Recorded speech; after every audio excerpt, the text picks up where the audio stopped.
So that was fun. I just started to retell in English the story that I just told to my nephew, to my dear Clement. And it started to hail actually. So the first hail this year. So yeah, it's coming again, so you might hear the pop. Sorry for the background noise. But I think it's really important. My dear Clement, you probably wonder why I do it now again in English, as I've already told you the story in German. Well, I have a very dear friend in Los Angeles, Sara, and she asked me to translate everything into English so she can show it to her beautiful children, Leo and Bella Kazimi, as well, because they do not speak any German. So Sara, Leo and Bella, this is for you as well. But dear Clement, something happened in the last week twice to me that makes me feel the urge to tell you right away, because I see a new strategy in investment pitches that can be very dangerous and very detrimental to your future wealth. Therefore, I post this right away, and I did not want to do anything, so I'm very casual today. Forgive me that. So what happened, I had two calls, one video call and one telephone call. One was an investment counselor who contacted me with the pitches for an investment, and the other one was an investment firm from Munich that sells their own tokenized products. And you know, I'm always interested in that. So I hear them pitch, and if somebody has a very good investment, I'm always in for a good deal. Now what happened, they both started with the same thing, and the thing was, well, our inflation rate at the moment is 8%, which is true, and there's no end in sight. That's absolutely correct. We have, if I remember correctly, at the moment 8.1% in Germany, 9.1% in the European in the Euro area. In the United States, I think it's 7%. Canada, I don't know, but it's high as well. So that's a fair argument to say, well, you must find something that surpasses 8%, otherwise you're really literally losing money. Well, not the money itself, the nominal value, but the value in itself will be lost. And now, the first one, the investment counselor, told me that he had produced something like, if I remember correctly, 40% last year with stocks. That's good, not a bad thing. The other company I was introduced to by a friend. It is actually a startup from the one of the two universities of Munich, I forgot which one, and they tokenize two things. They want to tokenize a lot of things, but at the moment they're tokenizing vintage cars, they said, and diamonds. And then in one case, the investment counsel told me, well, I'm at 40%, and these guys from the startup, they told me last year they made, if I remember correctly, I might get the numbers exactly in reverse, something like 20% with vintage cars and 22 or something percent with diamonds, which is great. Now when you hear that, well, problem solved. 8%, 20%, and it's exactly something that happens to your brain. You have to be very careful with that. And the fact that these guys are using is a pretty well-known fact. It is something connected to our brain. Our brain has a big problem holding 3 thoughts at a time. It's very easy to have one thought. That's why we can cook. That's why we can tell stories very well.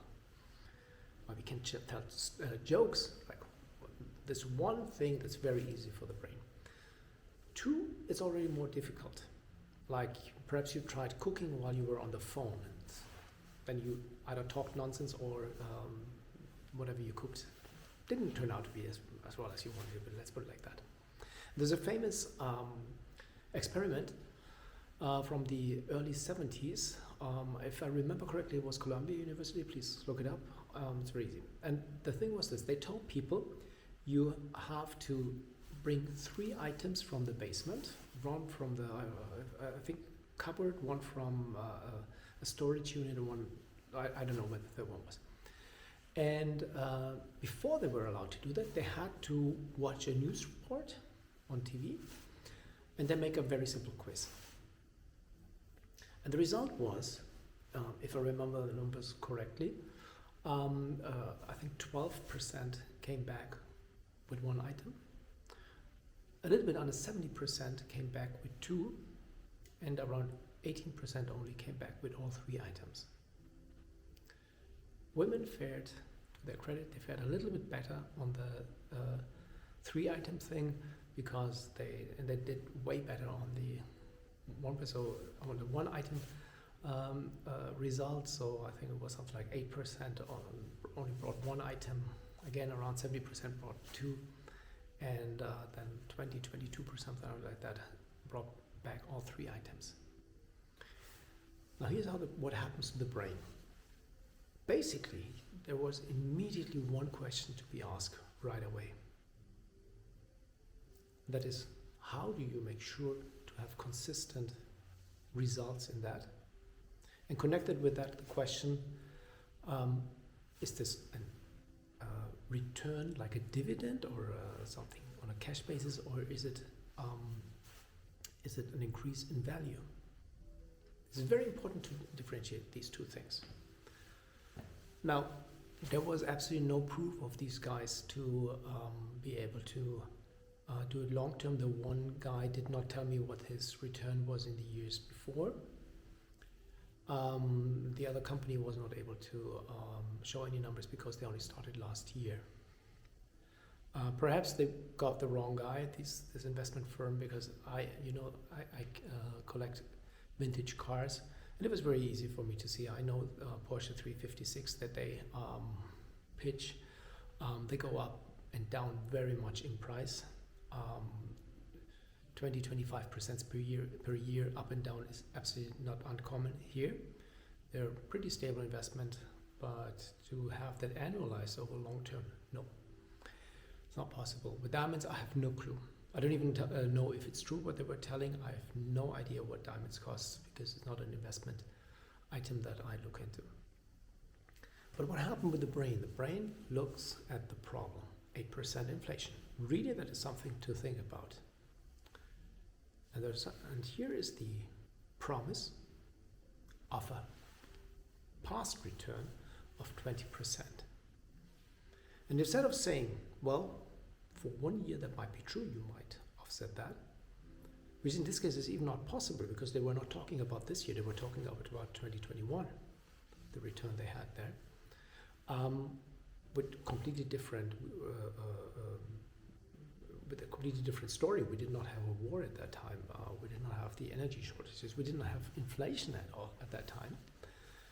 What the brain does is problem, solution, and it takes the solution into the future, wide into the future, not regarding, again, is this dividend or money, direct money return like rent, or is it just a perceived and estimated increase in value?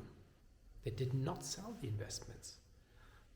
For the stock guy, that was easier because he could look at the stock prices that are valid right now. That could be estimated, but with the other guys, it was just an estimate they gave, and they just estimated at 22%. So be very careful of that trap. And I think we will see way more, because the inflation of this pitch, because the inflation we have now is unheard of. I haven't seen it in my life. I remember something like 6% on an annualized basis in the early 1990s after reunification in Germany. 8%, never heard of it. And I always thought that things like 3 or 4% inflation will be normal. What is happening right now, I haven't seen before. So again, what people will now start to pitch is, hey, you have to beat the 8% goal.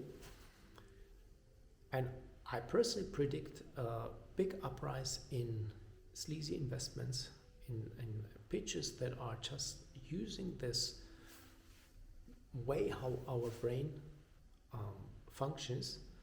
And I told you in another article on my 77 laws that one of the most important attitudes you have to have is to have a very clear idea how much can you expect in return from an investment.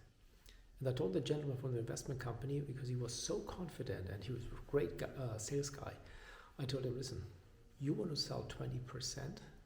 That's great.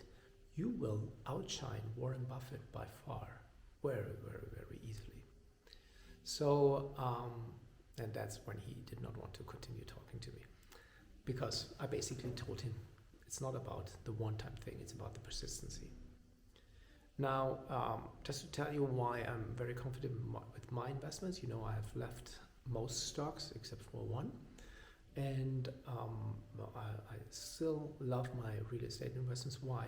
Because they all have what is called inflation indexes, meaning if they like it or not, I can raise the rent by 8%, and I have no idea how the value of these real estate pieces of real estate will continue in the future, but at one point in the long term, 6-8 years, they will be back at the annualized returns that we have now, but at a very higher annual level. So the rent will have increased, and by that the value of the real estate will have increased. Again, the important thing today to learn is do not fall for this problem to mistake one-time results for perpetual or repeatable results, because they sell you this as a solution to a problem. I hope this helps you very much. You're great. Your Uncle Rudolf.